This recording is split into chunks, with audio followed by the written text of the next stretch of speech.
ઉધરસ આ પ્રશ્ન બહુ થાય છે તો ઘણા લોકોને એવો પ્રશ્ન હતો કે ઉધરસ ઉપરનો એક બેસ્ટ પ્રયોગ આપો કે જેને ઘણા લોકોને કફ નીકળતો ન હોય અને ખોટી ઉધરસ થઈ જાય બરાબર અથવા તો કફના હિસાબે ઉધરસ આવતી હોય તો એના ઉપર એક જબરજસ્ત રિઝલ્ટ આપે એવો એક પ્રયોગ બતાવવા જઈ રહ્યો છું હાવ સામાન્ય પ્રયોગ છે અને દરેક વસ્તુ દરેક જગ્યાએ મળી જશે નાનામાં નાના સિટીમાં પણ તમને ગાંધીની દુકાને આ વસ્તુ મળી જશે અને ન જેવી કિંમતે બરાબર આ પ્રયોગ જરૂર મિત્રો તમે ઘરે બનાવજો અને આ પ્રયોગથી ઉધરસમાં 100% તમને સફળતા મળશે સારું પહેલા આપણે એમાં કઈ કઈ વસ્તુની જરૂર પડશે એ તમને સામાન્ય માહિતી આપી દઉં છું મિત્રો પહેલી વસ્તુ જે લેવાની છે એ છે હરડેની છાલ બરાબર હરડેની છાલ તમારે 25 ગ્રામ લેવાનું હરડેનું ફળ આખે આખું ઘરે લઈ આવવાનું એની ઉપરની છાલ કાઢી લેવાની ઠળિયો ફેંકી દેવાનો છે છાલ 25 ગ્રામ થવી જોઈએ બરાબર પાવડર ત્યાંથી લેતા નહીં બરાબર આપણે ઓરિજિનલ બનાવવી છે એટલા માટે કહું છું પછી છે બહેડા મેં છાલ એટલા માટે જ બધા લખ્યું છું બહેડાની છાલ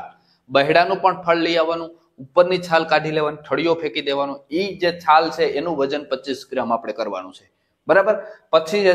સૂંઠ પણ ત્યાંથી આખી લઈ લેવાની પાવડર લેવાનો નથી બરાબર સૂંઠનો પાવડર ઘરે બનાવી 25 ગ્રામ પાવડર લે નાગરમોથા બરાબર એ નાનું નાનું ફળ આવશે હું અહીંયા ફોટો મૂકી દઉં છું નાગરમોથા આપણે દેશી ભાષામાં છૈયા કહીએ ખેતરમાં છૈયા થાય નેત તરીકે એ છૈયાની અંદર જે ગાંઠ હોય ને એને નાગરમોથા કહેવાય અથવા નાગરમોથ કહેવાય એ નાગરમોથા છે એ પણ આખું લઈ આવજો એનો પાવડર ઘરે બનાવી લેજો 25 ગ્રામ આ બધી માત્રા સરખી છે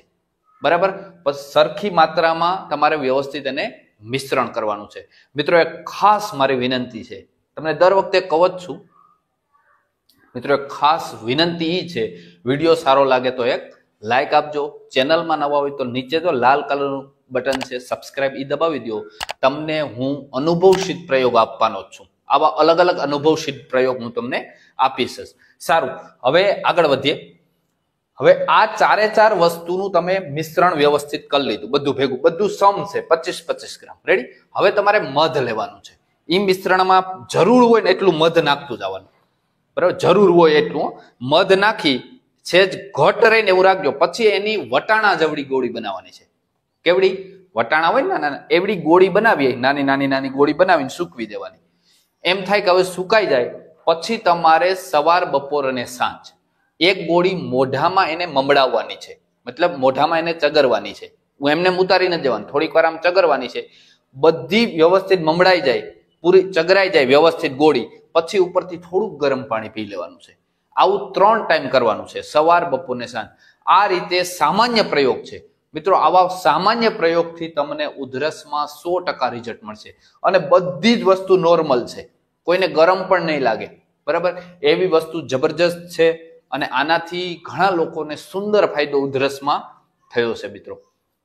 મારી ખાસ વિનંતી એ પણ છે કે અત્યારે આ વિડીયો શેર કરજો એનું કારણ એ છે કે આ સિઝન એવી ચાલુ છે કે જેને હિસાબે ઘણા લોકોને ઉધરસ અને કફનો પ્રશ્ન છે એ લોકોને આ ખાસ ઉપયોગી મિત્રો થશે તમારો ખૂબ ખૂબ આભાર મિત્રો જય જવાન જય કિસાન જય આયુર્વેદ